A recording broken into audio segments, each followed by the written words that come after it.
मैं वहाँ बेहोश हो गई थी। जो मेरे साथ गंदी गंदी हरकतें करी इन्होंने, मेरी छाती में ब्लेड मारे।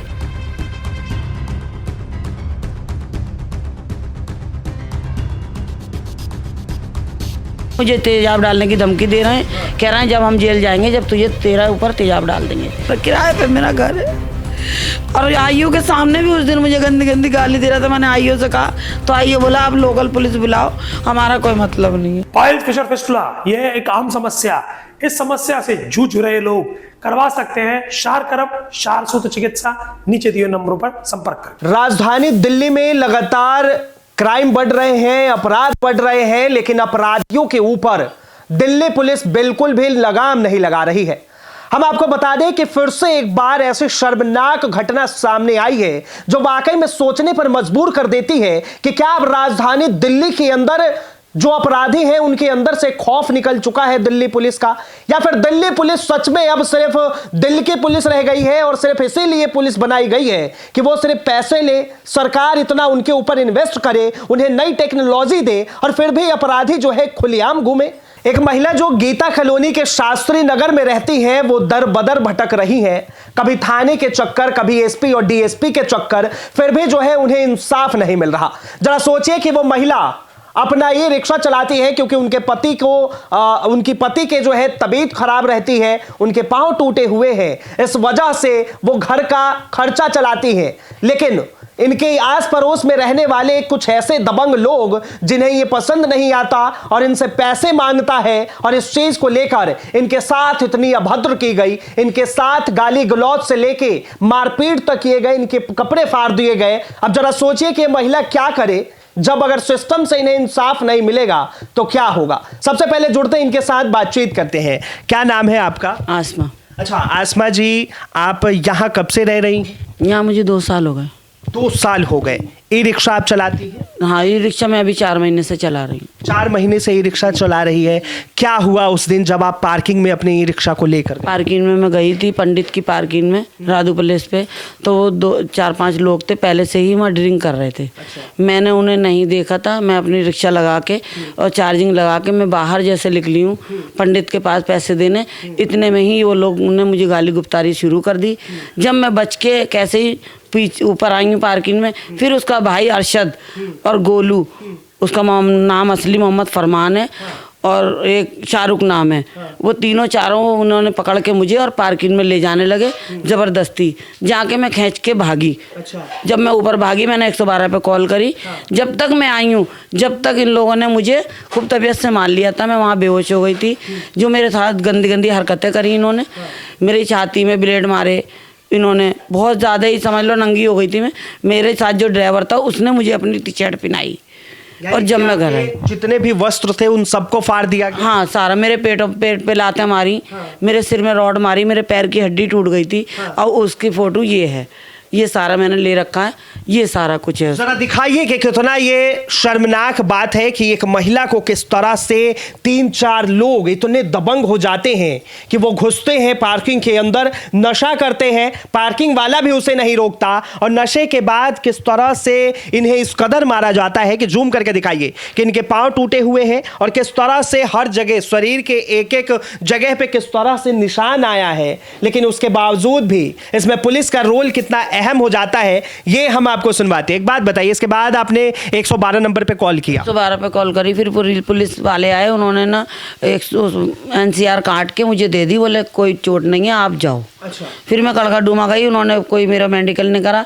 फिर उसके बाद ये MLC वगैरह पुलिस ने कुछ नहीं करवाई? नहीं, वो करवाई नहीं उन्होंने। फिर मैं दोबारा आई जब, तो बोले कि आपको जब MLC करवानी है तो चलो। हाँ। तो उसने खुद डॉक्टर से बात करी, पुलिस वाले ने मुझसे कुछ नहीं पूछने दिया। अच्छा। वो पुलिस डॉक्टर साहब पूछ भी रहे थे कि आपके कपड़े पड़े, बोले नहीं कुछ नहीं है, ऐसे ही नॉर्मल था, आपस में झगड़ा हो गया। ये पुलिस जो था, जो आपके केस का आईओ था, वही कह रहा? हाँ, उसने कहा था। और उसके बाद फिर मैडम एक आई प्रीत बिहार की, फिर उन्होंने मेरा मेडिकल कराया, फिर उन्होंने मेरी पैर की चोट वोट का फिर दोबारा मेडिकल 5 तारीख को, जिससे ये FIR हुई है। जब मैं SCP DCP गई हूँ जब। एक बात बताइए, जब आपने कॉल किया था पुलिस को तो क्या उस टाइम कोई महिला पुलिस आई थी? नहीं, कोई नहीं आई थी, कोई नहीं आई थी। बस सिर्फ जेंट्स थे 2।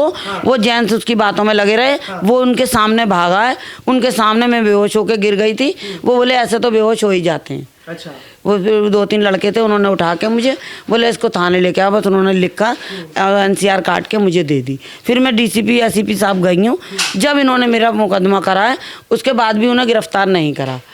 अभी तक जो है उन लोगों की गिरफ्तारी घूम रहे हैं, मुझे तेजाब डालने की धमकी दे रहे हैं, कह रहे हैं जब हम जेल जाएंगे जब तुझे तेरा ऊपर तेजाब डाल देंगे। अच्छा। मेरे बेटे हैं, उन्हें मारने की धमकी दे रहे हैं। मैं बच्चे को अपने स्कूल नहीं भेज रही, काम पे नहीं भेज रही, मैं खुद काम पे नहीं जा रही हूँ। जरा सोचिए कि एक माँ किस कदर परेशान हो गई है, किस कदर डर गई है कि वो अपने बच्चे को घर से बाहर नहीं निकाल रही। पिता का तबीयत खराब रहता है, पांव टूटा हुआ है और माँ बच्चे को डर से नहीं भेज रही है। माँ को धमकी मिल रही है कि अगर वो लोग जेल जाते हैं तो इनके ऊपर तेजाब डाल देंगे। क्या अब ये कहना सही होगा कि देश की राजधानी दिल्ली में जो है गुंडों का राज हो गया है, गुंडों का दबदबा बढ़ गया है, माफिया बढ़ गए हैं, जिसपे दिल्ली पुलिस अब लगाम नहीं लगा सकती। एक बात बताइए, ये सारा वाकया हुआ, अभी तक आप कोर्ट चली गई, यहां वहां दौड़ रही हैं, पुलिस क्या कह रही है? पुलिस ये कह रही है कि हो रहा है, बस FIR हम दे रहे हैं और FIR जब हो जाएगी, चार्जशीट पहुंच जाएगी तो वो बंद होंगे, मगर ऐसा कोई धारा नहीं है जो वो बंद होंगे, ऐसा कुछ भी नहीं है। उस तब से आप नहीं निकल रही हैं घर? मैं 2 महीने हो गए, 2-2.5 महीने हो गए, मैं बिल्कुल नहीं जा रही घर से। जाती हूँ खाना वाना कुछ लेने नीचे बच्चों के लिए, दवाई वाई लेने, बाकी मैं नहीं जा रही। पैर से तो मेरे बिल्कुल नहीं चला जा रहा, दिमाग मेरा बिल्कुल काम नहीं करता है। मैं सारी रात तड़पती हूँ, 1 रुपया मेरे पास नहीं किसी चीज़, कोई मेरा क्या किराए पे मेरा घर है।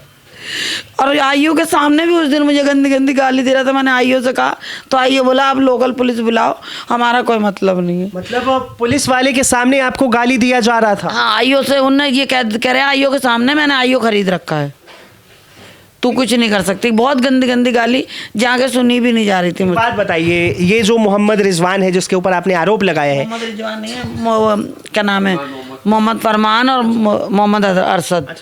ये बताइए ये क्या काम करते हैं? ये कुछ नहीं करते, ऐसे ही करते हैं, छीना झपटी करते हैं, रात को ड्रिंक कर लेते हैं और जुआ खेलते हैं। इन पे मोहम्मद फरमान पे 2 जुए के केस भी हैं। ये अपने हाथ का निशान दिखाइए कि किस तरह से इन्हें ब्लेड मारा गया था। हालांकि ब्लेड कई जगहों पर मारा गया है, कई जगहों। ये बीड़ी सिगरेट से जलाया था जब जो मैं पैसे नहीं दे रही थी। ये 2 लाख रुपए उसने मुझसे मांगे थे। अच्छा। मैं थाने से लेके आ रही थी, बैंक से निकाल के, जब ही उसने मेरे ये मारे थे और उन्होंने मेरे छीन लिया था। आपने पैसे नहीं दिए तो बीड़ी सिगरेट और चाकू से जला दिए? जब भी मेरे छीन लिए थे, मैं तो रोती रह गई थी, उसने जब ही छीन लिए थे। अच्छा। फिर मैंने FIR कंप्लेंट करवाई थी तो उसने हाथ पैर जोड़े इसकी मावा ने कि हम घर पे दे देंगे। फिर ये ताले बंद करके फिर ये लोग भाग गए थे, इन्होंने कोई मुझे पैसा नहीं दिया। अब तो मैं डर के मारे मांगती भी नहीं हूँ। अच्छा। वो खुला कह रहा है कि मैं जाऊँगा जेल, मगर तुझे मार के जाऊँगा। पुलिस से कह रही हूँ, कुछ नहीं कह रहा, आईओ कह रहा है कोर्ट देखेगी। जरा देखिए किस तरह से जो है एक महिला परेशान है, वो इंसाफ के लिए गुहार लगा रही है। उम्मीद है कि ये खबर प्रशासन की नजरों में चढ़े और एक बेबस महिला, लाचार महिला जो ये रिक्शा चलाकर अपने घर का खर्चा चलाती है, अपने बच्चों का पेट पालती है, वो किस कदर देश की राजधानी दिल्ली में दिल्ली पुलिस के होते हुए डरा हुआ महसूस कर रही है। इस चीज को लेकर जो है जल्द से जल्द कार्रवाई होनी चाहिए। ऐसे अपराधियों को जेल के पीछे भेजा जाए ताकि जो पुलिस को ऊपर जो है, जो जनता उम्मीद जताती है, विश्वास अपना रखती है, उस पर दिल्ली पुलिस भरोसा अपना और विश्वास बना के रखे। फिलहाल के लिए इतना ही। कैमरा जर्नलिस्ट शिवम शर्मा के साथ मैं Vinayak Kumar, Delhi up to date.